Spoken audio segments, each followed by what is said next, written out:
کیا قرآن مجید ایک آفاقی کتاب ہے یا کسی خاص خطے کے لیے مخصوص ہے؟ اگر یہ آفاقی کتاب ہے تو اس میں اونٹوں کی طرح برفانی ریچھ اور پینگوئنز کا ذکر کیوں نہیں ہے؟ کیا سب جانوروں کو اللہ سبحانہ و تعالیٰ نے تخلیق نہیں کیا؟ یہ ہیلی کاپٹر یا ایٹمی ذرات کا ذکر کیوں نہیں کرتا جو مستقبل کا حصہ تھے؟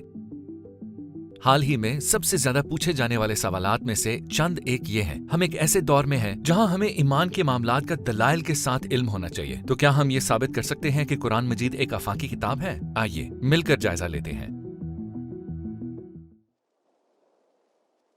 آفاقی چیز سب کے لیے ہوتی ہے اور اس کا تعلق پوری انسانیت سے ہوتا ہے۔ ایک خیال کیسے آفاقی بنتا ہے؟ سب سے پہلے اس کو متفقہ طور پر قبولیت درکار ہوتی ہے۔ فرض کریں کہ اگر پانی میں ایک پتھر پھینکا جائے تو پہلے مرکز میں ہلکی لہریں پیدا ہوں گی، پھر یہ لہریں بڑی ہو کر پھیلتی جائیں گی۔ اسی طرح ایک خیال بھی بڑھتا ہے اور آفاقی بن جاتا ہے۔ یہ مرکز میں ایک ہلکے ارتعاش سے شروع ہوتا ہے، پھر یہ بڑھتا ہے اور پھیل جاتا ہے، بالکل بڑھتی ہوئی لہروں کی طرح۔ لیکن اگر ہم پہلی لہر ہی نہ پیدا کر سکیں تو بڑھتے ہوئے پھیلاؤ کی توقع فضول ہے۔ ہمیں دین اسلام اور قرآنی قوانین کو اس رخ سے دیکھنے کی ضرورت ہے۔ جزیرہ نما عرب کے لوگ ان لہروں کا مرکز تھے، پھر قرآن مجید اس مرکز سے پوری انسانیت تک پھیلا اور آفاقی کہلایا۔ وہ پیغام کس طرح پر اثر ہو سکتا ہے جس پر وہی لوگ ایمان نہ لائیں جنہیں پہنچایا گیا ہو؟ فرض کریں کہ قرآن مجید ہیلی کاپٹر یا ایٹمی ذرات اور ایسے حیوانات کا ذکر کرتا جس سے دنیائے عرب واقف ہی نہیں تھی، کیا ان کو یہ سب سمجھنے میں دقت پیش نہ آتی؟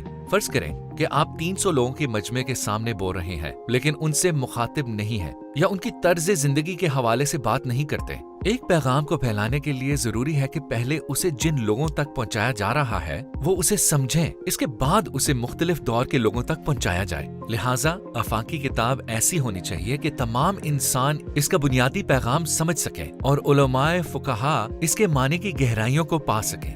تو قرآن مجید ایک ایسی ہی کتاب ہے۔ قرآن مجید نے لوگوں تک پہنچ کر انہیں نہ صرف دلائل سے قائل کیا بلکہ ساتھ ہی پوری انسانیت تک اپنا پیغام پہنچایا ہے۔ ذرا سوچیں، اب تک قرآن مجید کے بارے میں 3,50,000 تفسیریں اور تفاسیر لکھی جا چکی ہیں۔ قرآن مجید ہمیں بہت سے حقائق سے آشکار کر چکا ہے۔ قرآن مجید عام معاملات سے قابل فہم زبان میں نمٹتے ہوئے نہایت کامیابی سے گہرے معنی کا سراغ دیتا ہے۔ مثال کے طور پر اس میں مخصوص قصے بیان کیے گئے ہیں، جیسے کہ موسیٰ علیہ السلام کا قصہ جو گہرے معنی اور بلند اصولوں کا حوالہ دیتا ہے۔ یہ ثابت کرتا ہے کہ قرآن مجید تمام عالم انسانیت کے لیے ہدایت ہے، جس کی وجہ سے اسلام محض مٹھی بھر لوگوں سے پھیل کر 1.5 بلین لوگوں تک پہنچا اور دنیا کا سب سے زیادہ تیزی سے پھیلنے والا مذہب بنا۔ سوال اٹھایا جاتا ہے کہ قرآن مجید میں ہر طرح کے حیوانات کا ذکر کیوں موجود نہیں، جس طرح کے پینگوئن؟ اسی وجہ سے قرآن مجید کے آفاقی کتاب ہونے پر سوال اٹھایا جاتا ہے۔ بہرحال قرآن مجید حیوانیت کی کتاب نہیں ہے جس میں جانور کی ہر نوع کا حوالہ موجود ہو۔ اور یہ بھی سوال اٹھایا جاتا ہے کہ قرآن مجید آسمانوں، خلاؤں اور کہکشاؤں کا ذکر کیوں نہیں کرتا؟ قرآن مجید کوئی علوم فلکیات کی کتاب نہیں ہے بلکہ یہ الہامی کتاب ہے جو کہ کائنات کی تخلیق کا مقصد بتاتی ہے اور ہدایت کی کتاب ہے۔ قرآن مجید ہر عنوان کا تذکرہ اس کی اہمیت کے مطابق کرتا ہے۔ مثلا جب وہ کائنات کا ذکر کرتا ہے تو بجائے اس کی طبی خد و خال کے اس کی اہمیت اور مقصد بیان کرتا ہے۔ قرآن مجید انسان کو کائنات کے بارے میں جاننے اور سیکھنے کی دعوت دیتا ہے،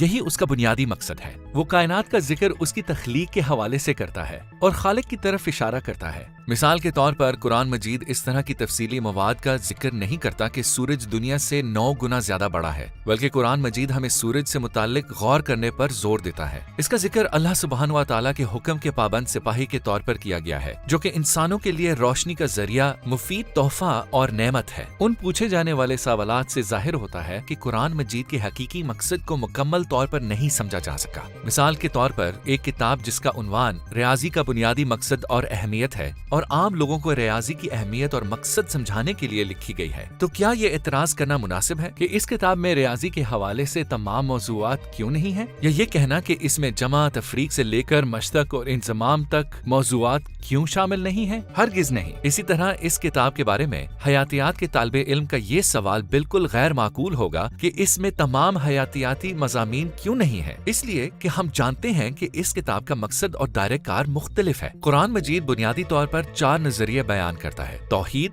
نبوت، قیامت اور انصاف۔ قرآن مجید انسان کو تخلیق کی حکمت اور اس کو اپنے بنیادی فرائض سے آگاہ کرنے کے لیے ان موضوعات کو بیان کرتا ہے۔ یہی وجہ ہے کہ اس طرح کے سوال کرنا بالکل غیر معقول ہے کہ قرآن مجید تمام مخلوقات کا ان کے نام سے تذکرہ کیوں نہیں کرتا۔ یہ قرآن مجید کے مقصد اور دائرہ کار کے حوالے سے اہم نہیں ہے۔ اگر آپ غور کریں تو 1,24,000 انبیاء میں سے صرف 28 کے نام قرآن مجید میں موجود ہیں۔ تو اگر قرآن مجید ان تمام رسول و انبیاء کا ذکر نہیں کرتا جو تمام انسانیت سے افضل ہیں، تو کیا یہ سوال کرنا معقول ہے کہ تمام نباتات، حیوانات اور کائنات کی ہر شے کی تفصیل موجود کیوں نہیں ہے؟ اور اگر یہ کتاب سب چیزوں کے ذکر کے ساتھ کئی جلدوں پر مشتمل ہوتی تو کیا یہ ہر ایک تک پہنچتی یا آفاقی کہلاتی؟ یہ ایک اور مسئلہ ہے۔ قرآن ہر دور اور ہر صدی پر بات کرتا ہے۔ یہ ہر دور کے لوگوں کو مطلع اور خبردار کرتا ہے، اور آفاقی کہلانے کا اصل مطلب بھی یہی ہے۔ یہ خالی از فہم ہوگا اگر قرآن صرف 21ویں صدی سے وابستہ جدید ایجادات کا ذکر کرے اور ماضی کا ذکر نہ کرے۔ اگر ایسا ہوتا تو ہم سے پہلے دور کے لوگ یہ کہہ کر اعتراض کرتے کہ یہ کتاب ہمارے بارے میں نہیں ہے، اس لیے یہ آفاقی نہیں ہے۔ اگر یہ جدید دور کی تمام ایجادات مثلا ٹیلی ویژن، جہاز، انٹرنیٹ، بجلی وغیرہ کا ذکر کرتی تو ماضی کے لوگوں کے لیے یہ سب بے معنی ہوتا،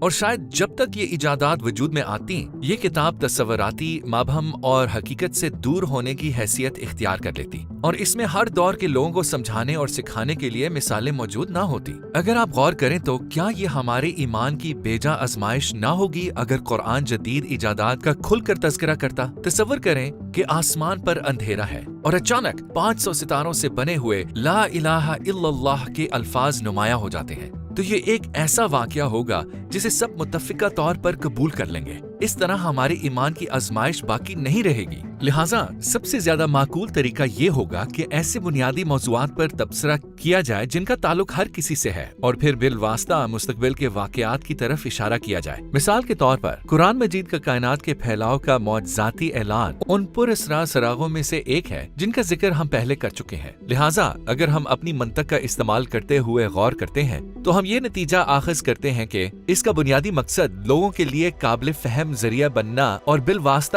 گہرے معنی کی طرف رہنمائی کرنا ہے۔ قرآن مجید کے قصوں میں پوری انسانیت کے لیے نصیحت اور زندگی کا سبق موجود ہے۔ یہ ہر دور اور ہر جگہ کے انسانوں کو زندگی کے تمام راستوں میں سے سیدھا راستہ دکھاتا ہے۔ مشورے کی ضرورت سب کو ہوتی ہے۔ یہی وجہ ہے کہ قرآن مجید کی افاقیت پر اس بات سے کوئی اثر نہیں پڑتا کہ وہ اپنے نزول کے وقت کے واقعات بیان کرے یا پھر ماضی کے ادوار کا حوالہ دے۔ جس طرح انسان مصیبت کے وقت مشورہ یا رہنمائی کی تلاش میں رہتا ہے، قرآن مجید متعلقہ واقعات اور نبیوں کے قصوں کے ذریعے تمام ادوار کے لیے ایک مثال، نصیحت اور رہنما بن گیا ہے۔ جیسے حضرت ایوب علیہ السلام کا قصہ ہمیں یہ سکھاتا ہے کہ کس طرح مصیبت اور بیماری میں ثابت قدمی اختیار کی جا سکتی ہے۔ یہ آفاقی قصہ ہر صدی اور انسان کے لیے مشکل وقت میں رہنمائی کا ذریعہ بن سکتا ہے۔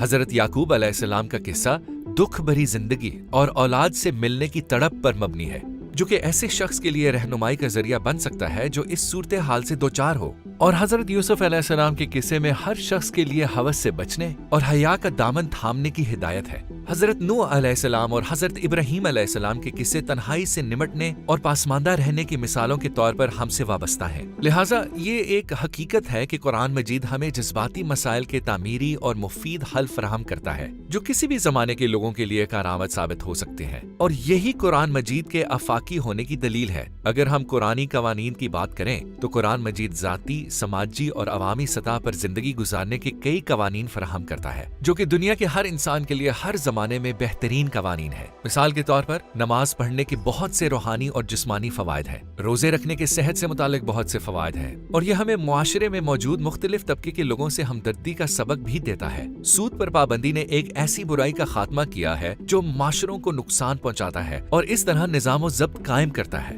زکوٰۃ کا نظام لوگوں کے مال میں توازن قائم رکھتا ہے۔ حج لوگوں کے ایک چھت تلے متحد کرتا ہے اور سماجی مرکز اور اتحاد کے احساسات کو فروغ دیتا ہے۔ قرآن مجید بہترین اور مؤثر نظام کے بارے میں ذات پات اور رنگ و نسل سے مبرا ایسے قوانین دیتا ہے جو لوگوں میں مساوات اور عدل قائم کرتے ہیں، اور ایسی بنیاد پر قائم معاشرے میں جو بہتری آتی ہے وہ قرآن مجید کے آفاقی ہونے کی دلیل ہے۔ اب تک ہم یہ ثابت کر چکے ہیں کہ قرآن مجید ایک آفاقی کتاب ہے، تو چلیے اب ان لوگوں سے کچھ سوالات کرتے ہیں جو یہ نہیں مانتے۔ اگر قرآن مجید آفاقی کتاب نہ ہوتی تو اسلام دنیا کا سب سے زیادہ تیزی سے پھیلنے والا مذہب ہو سکتا تھا؟ یا اگر قرآن مجید آفاقی کتاب نہ ہوتی تو ہر بر اعظم، خطے اور شعبے کے لوگ اسلام کیوں کر قبول کرتے؟